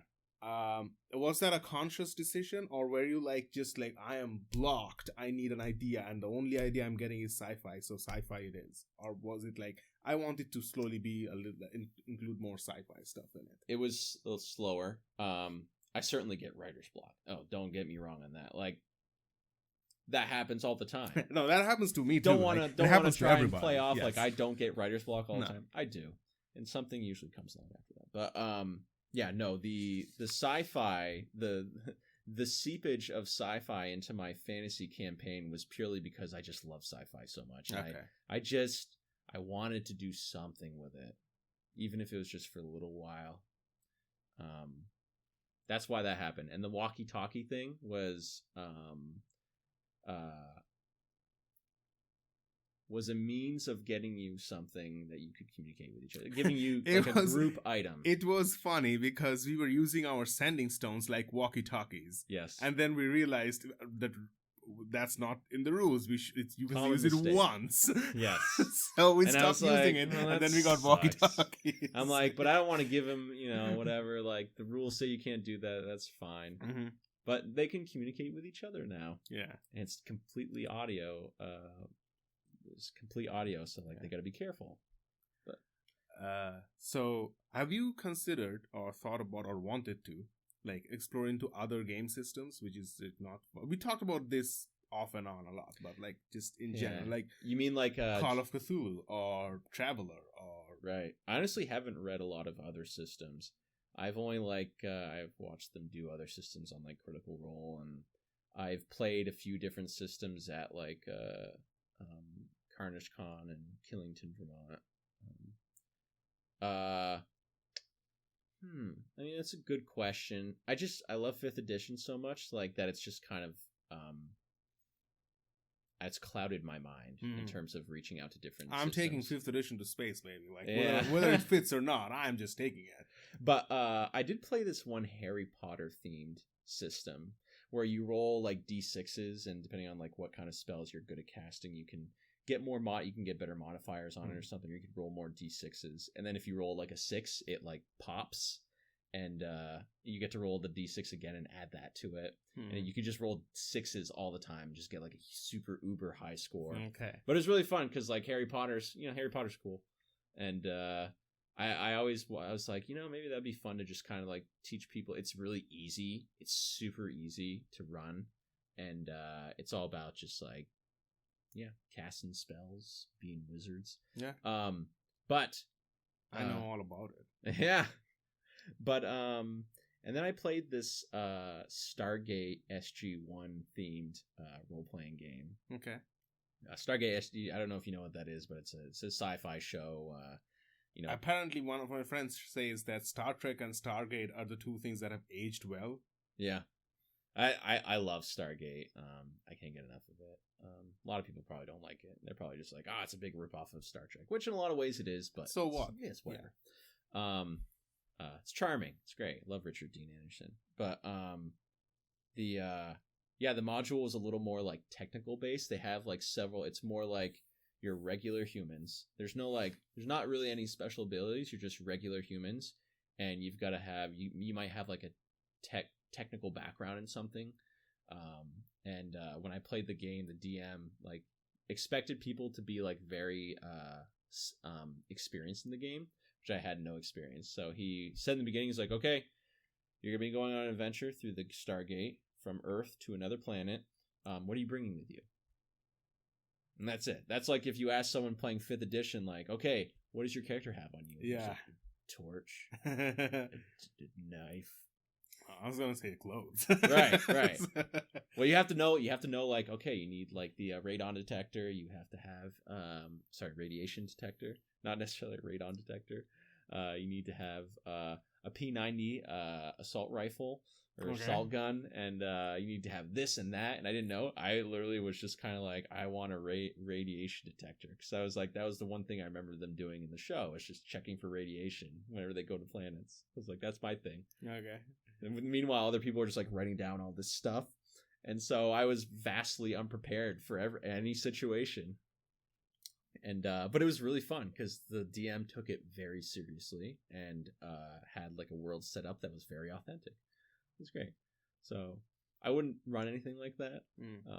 But I don't know. Dude, if you want to run a Star Trek type of campaign, I'm in. I would love to. Yeah. I want to play that so bad. Oh yeah, I would love to. I love that stuff, like that whole genre. And like I'm, because I feel like Star Trek is a great world to play in. Mhm. Star Wars is not a good world to play in because Star Wars, the whole universe exists to tell Luke Skywalker's story, and then they milk it to like get more money out of it. But that was the point of existence. Yeah, but, But sorry, I'm rambling. No, go for it. No, but this is the point. But in terms of modules, no, other than those learning a little bit more about the sci-fi role-playing games, I've always wanted to play. What is it? Is it Vampire the Gathering? Vampire the Masquerade? The Masquerade, yes. Vampire the That Gathering. was apparently big in 90s because 90s was apparently, I don't know, Matt Colville says this and I trust that guy. So he always says that 90s was the time when it was like, oh no, it's all about story. Who cares about the game or combat? Like Really? apparently game designers were very upset. Like he says it in a funny manner, but he says it a lot. It's like game designers were upset that people were playing the games that they designed. Yeah. They wanted it to be works of art, not to be played with. Interesting. Yeah, no, I've always, and apparently that's the time when Vampire the Masquerade came up. So it's heavily like the 90s. I don't know anything, but apparently that's when it came up, and it's all about narrative and storytelling and stuff like that. I don't know anything about the game, so this could all be wrong. Blame Matt Colville. Yeah. Yeah.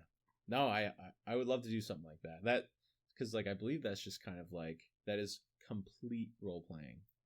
Like you like just set up like parties and stuff, right? Where like people just come and then they're a vampire of some sort, and then like and it's all about like the relationships It's between kind the of different like factions. what we do in the shadows. Yes, yeah. And it's like that, and it's like, to me it seems like it's like a murder mystery dinner. Like where it is complete role play, and like you. Actually, speaking of murder mysteries, there's a system called Gumshoe. Yes, Robin Laws, one of the pioneers of role-playing industry, he designed that system. Like it's a system, it's not a game. Yeah. Gumshoe is the system, and then like there are games like Esoterrorists and Night's Black Agents like that use that system. Yeah. And And apparently that's a really good system for investigative gameplay. Like if you want to do a Sherlock Holmes game, that's the system for you. But I tried reading it, but I'm not very good at learning a system by reading it. Yeah. I need to play it. well, then we should play it. We should play it. Yeah. Okay, last question. All right. What is your own opinion of yourself as a DM? The best. All right. Thank That's you. it. And what are the facets of DMing that you are working on to improve? Okay. yourself? All right. And sorry. what is your method? What was the first question? What is your own opinion of yourself as a DM? And this is not like a one-word answer. I'm like, I think like I do this well. I think I don't do this well. Yeah, I think I do role play well. I think I think in certain circumstances I can build up like a certain feeling. As I said before, I'm not very technical. Which Do you mean tactical, or do you mean rules fall? Do you mean rules following, or do you mean tactical combat? rules following, and perhaps like if I have like a certain set, like if I have a city, right, that you're in right now, and I have something set up, like maybe I won't follow things that I write down to a T, and like maybe You wrote it down. I guess. And tactically, I don't think I'm that tactical. Under circumstances, I think that in combat I should be a little more tactical. Do you go read up monsters, know what they're doing? Sometimes I do. Yeah, That's the way to be tactical. you're right. And I think, well, see, it's difficult because like I got this campaign that I've been homebrewing for a while, and I think I could put a little more work into like maybe like developing like my cities that I would like to, and perhaps even like writing more stuff for the future. Like maybe like I have a lot prepared for the city that your guys are going to go to in the future, Canbell, but I don't have a lot for certain circumstances, and I'm usually like it's better when I'm like when you guys are close to it. Yes. For me to write. There's a motivation to write. There's the motivation. I work better under pressure, but I'm not good at preparing things earlier and spending a little bit of time here, so that I don't have to spend a lot of time here. Okay. I could be way better about that. I could also be better about if I choose to use an accent for an NPC, I tend to just get distracted and not do it anymore. So I could do that better. What was the second question? So what, like, we kind of answered that. Like, what are the facets that you're working on to improve? What is your method to try and improve? Like, how do you go about, like, you recognize a weakness, and how do you go about improving that? Talk to other people about it. I'll talk to you about it. I'll look online. Usually there's some kind of external skill that you can learn that helps with it. Like, I don't know. Maybe if you have issues managing time to put together your campaign, you could learn how to be better at time management or something like that. A lot of skills will transfer over to D&D. What's one thing I was trying to learn how to do lately? I'm trying to think of like a good example of something that I've done lately to try and like improve upon that.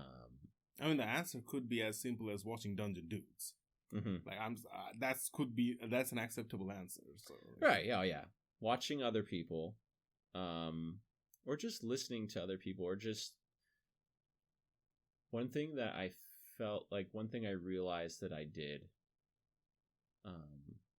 is that sometimes I talk quickly when I'm an NPC, or like just like role playing and just acting and like trying to be a person, like speaking slowly. Like I learned is an easier way it makes it better.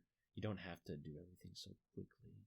Do you feel like it's because you feel like you're under the spot? Yes. Okay. Absolutely. Okay. On the spot. I've got to be perfect. Yeah. So that's a performance anxiety. Yeah. Performance anxiety. But that was a heavy question. Oh yeah. So let's actually end with a light question. Okay. Two favorite DM moments and 2 favorite player moments. Oh, 2? 4 things. Or you could just kind of be just one. I just didn't want to put too much pressure on one. It's just so much pressure to come up with these things, Shub. Sorry, should I call you F-Bard? No, you can call me. Okay. Favorite DM moments. The F-Bard is just, I kind of like, I'm like, really? That's what I've gotten myself into. My Discord handle is F-Bard. So many. And that's just like one favorite character that I once made for a sci-fi game of yours, but I love that character. He's great. He's a gambler. Yeah. Okay, so one of my favorite DM moments was, and I'm sure I've told you this a million times before, but it was with my friend Molly. And this is after like an arc, and their characters are like, they just like, there's another situation where they stopped the coup. I love the coup situations, don't I?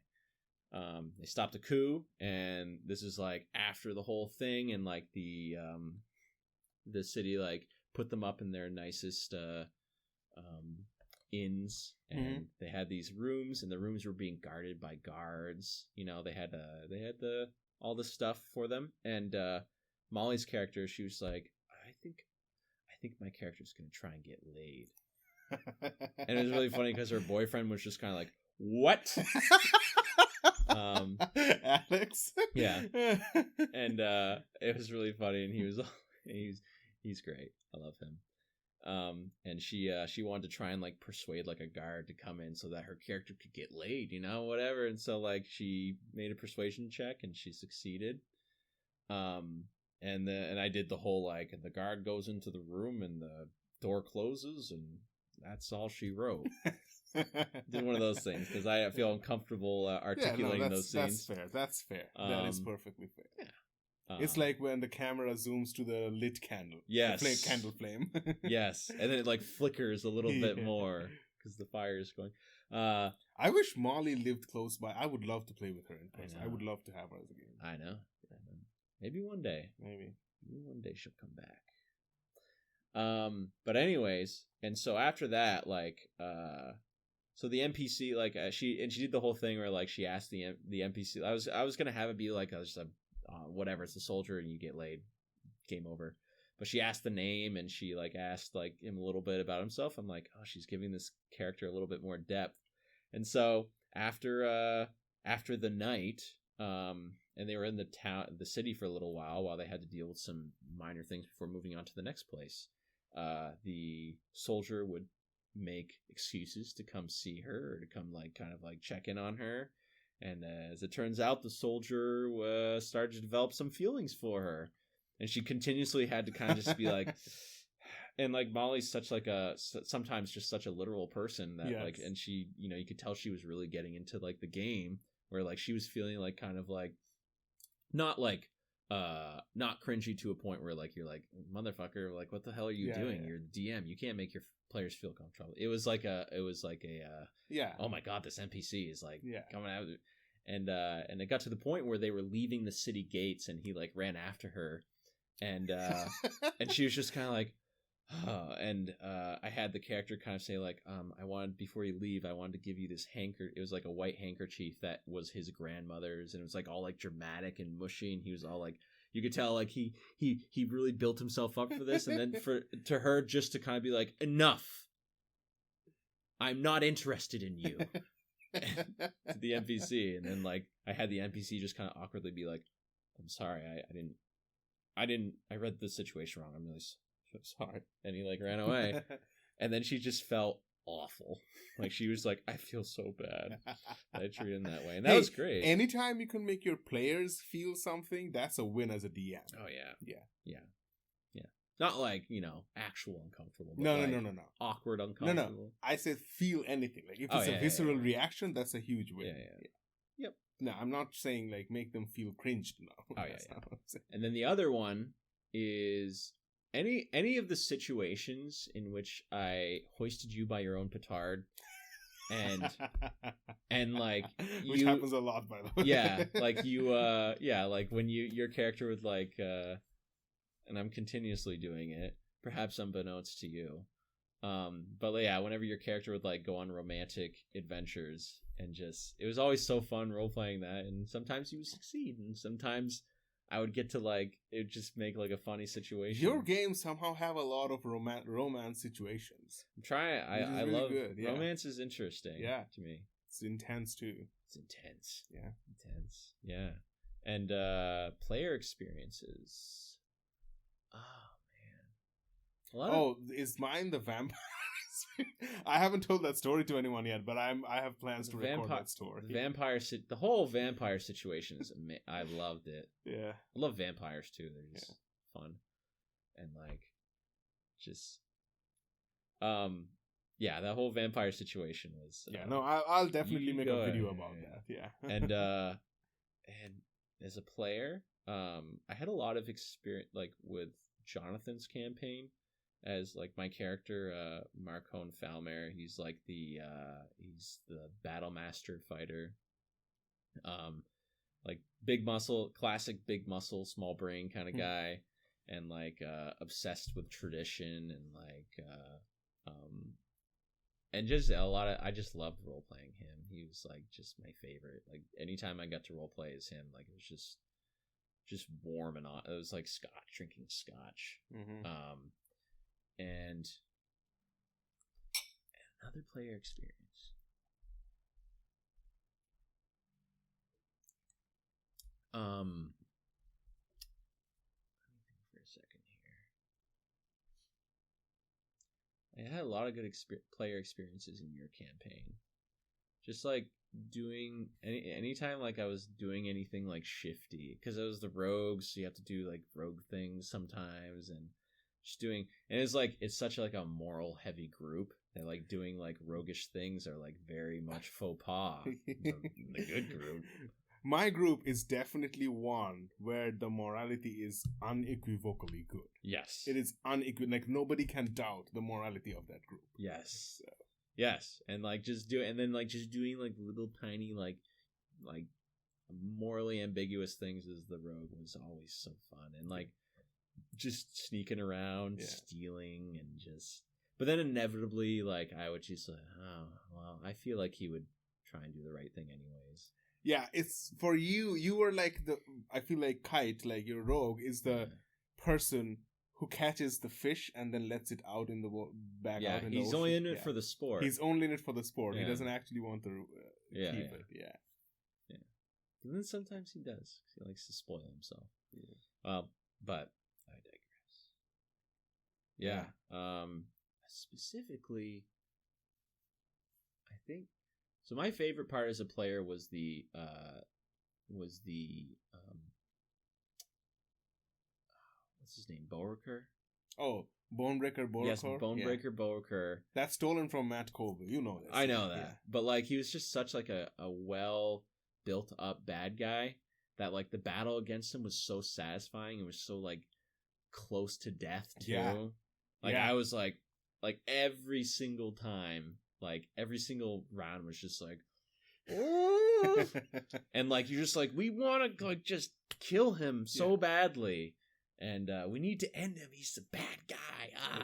And when Paul's character like threw him off of that cliff onto the burning tent, that was just like epic. Those moments, it was that is definitely that was like really good, because like his character is like the epitome of good.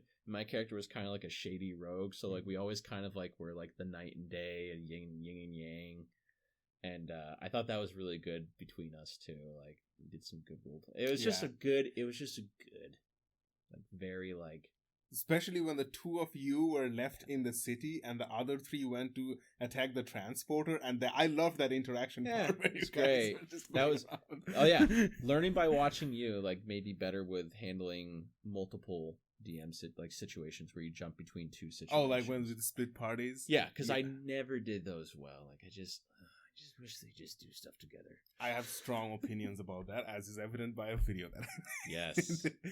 But yeah, I love that Bonebreaker Boerker fight. That was very satisfying. Like I steal a lot of stuff, and I don't even change the names because I feel like it's not really stealing. It's me trying to pay homage to someone's great idea. Yeah, paying homage. Yeah. Yeah. Yep. All right, we can stop recording, I guess. Thank God. Thank God. I'm just kidding. You are still on. Oh my God. Just love hearing the sound of my voice, Shub.